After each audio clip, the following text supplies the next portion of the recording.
Hi යාළුවනේ කොහොමද ඔයාලට වල්ද කිචන් YouTube නාලිකාවට ඔයාලා හැමෝම ආදරයෙන් පිළිගන්නවා. අද අපි හදන්නේ බිත්තර වලින් අතුරු පසක්. අවශ්‍ය කරන අමුද්‍රව්‍ය මම වීඩියෝ එකේ සඳහන් කරලා තියෙනවා. හරි අපි එහෙනම් බලමු කොහොමද බිත්තර සහ කිරි වලින් අතුරු පස සාදාගන්නේ කියලා. ඊට කලින් මතක් කරන්න ඕනේ ඔයාලා තාමත් අපේ වල්ද කිචන් YouTube නාලිකාව subscribe කරලා නැත්නම් අමතක නොකර අපේ channel එක subscribe කරා යන්න අමතක කරන්න එපා. මුලින්ම කරන්න ඕනේ බිත්තර එක සාදා ගන්නත් ඇටියේ හොඳින් බටර් හෝ තෙල් තවරා ගන්න ඕනේ. ඊට පස්සේ ලොකු ඉඩ තියෙන බෝල් එකක් අරගන්න. බිත්තර 3 සුදු මද 3 විතරක් ඒ බෝල් එකට කඩා දමා ගන්න. කහ මද දෙකක් වෙන පොඩි බෝල් එකකට දමා ගන්න. එක කහ මදයක් අයින් කරන්න. මෙතනදී බිත්තර සුදු මද දාගන්න බෝල් එකේ වතුර පොඩ්ඩක්වත් තියෙන්න බෑ. ඒකම බීටර් එකෙත් වතුර පොඩ්ඩක්වත් තියෙන්න බෑ. බිත්තරත් කාම රුෂ්ණත්වයේ තියෙන්න ඕනේ. සුදු මද තුන බෝල් එකට කඩා දමා ගත්තට පස්සේ හොඳට බීට් කරගන්න මේ ආකාරයට.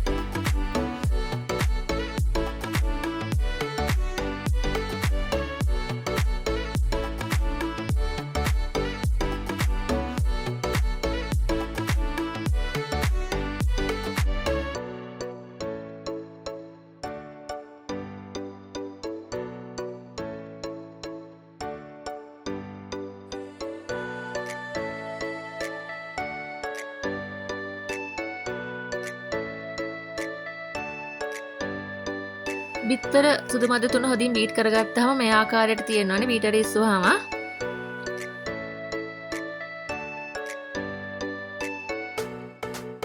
ඊට පස්සේ සීනි වලින් ටිකක් එකතු කරලා හොඳින් බීට් කරගන්න. ඒ වගේ තුන් වරකට සීනි එකතු කරලා හොඳින් මේ වගේ බීට් කරගන්න.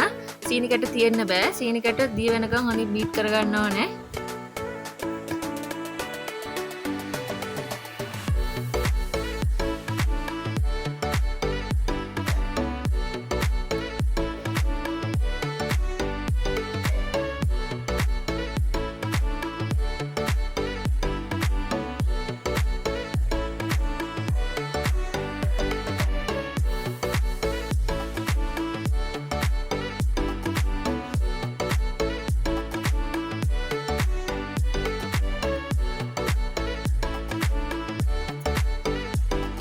ස්පැචුලා එකේ මේ වගේ වටි තියෙනවා එකතු කර කර හොඳින් බීට් කරගන්න.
දිය වෙනකන් හොඳින් මේ ආකාරයට බීට් කරන්න. බීට් කරාම මේ පෙන්නන විදියට තියෙන්න ඕනේ. බීට් ගිස්සුවාම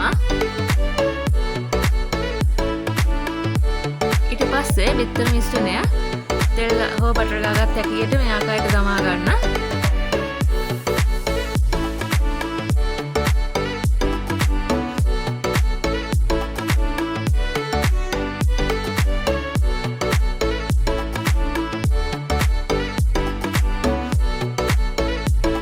බිත්තර එක බීට් කරන අතරතුර වතුර එකක් උණු වෙන්න තවන්න. මොකද මේක ස්ටීම් කරගන්න ඕනේ. ජලයක උතුරන වෙලාවට ස්ටීමරේ කොටස අරගෙන බිත්තර දාගත්තු තැටිය තවා ගන්න. ඊට පස්සේ විනාඩි 10ක් 15ක් විතර කාලයක් හොඳින් ස්ටීම් කරගන්න. බිත්තර එක මේ වගේ හොඳින් පිම්බිලා එනවා. ඒ වෙලාවට ලිප නිවා ගන්න. ලිප නිවලා ඇටි අරන් හොඳින් වෙන්න තියාගන්න. හොඳින් නිවුනට පස්සේ මේ ආකාරයට කොටු ආකාරයට කෑලි කපා ගන්න.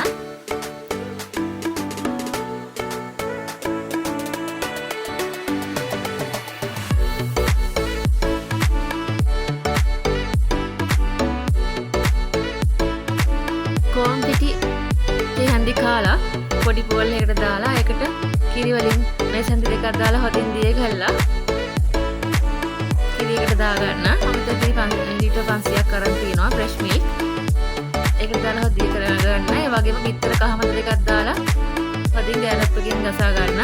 ඒකටම සීනි මේ සැන්දි 5ක් එක් කරගන්න. මැල්ල තේ හැන්දකුත් එක් කරලා සියල්ල හොදින් මිශ්‍ර කරගන්න.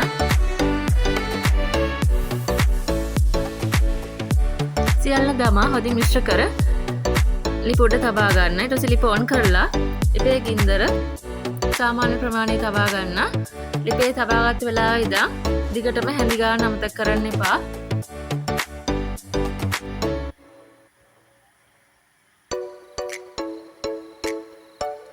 කිරියක උතුරන් එන්න කිට්ටුව කපාගත්ත බිත්තර කෑලි ටික එකතු කරගන්න කිරියකට.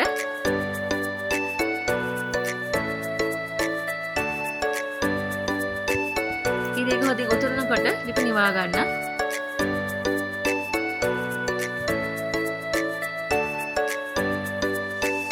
ඉතින් ඔයාලා මේ බිත්තර පුඩිම හොදින් නිවෙන්න තියලා සීතකරණයේ දමා හරියට ගන්න. ඉතින් ඔයාලා අපි මේ හදපු රස බිත්තර කිරි අතුරුපස හදලා රස බලලා හොඳ නරක කියන අමතක කරන්න එපා. තවත් මේ වගේ රසවත් වීඩියෝ එකකින් මුණ ගැහෙන්න බලාපොරොත්තු වෙන අදට අපි මේ වීඩියෝ එක අවසන් කරනවා. ඔයාලා හැමෝටම ජය වේවා.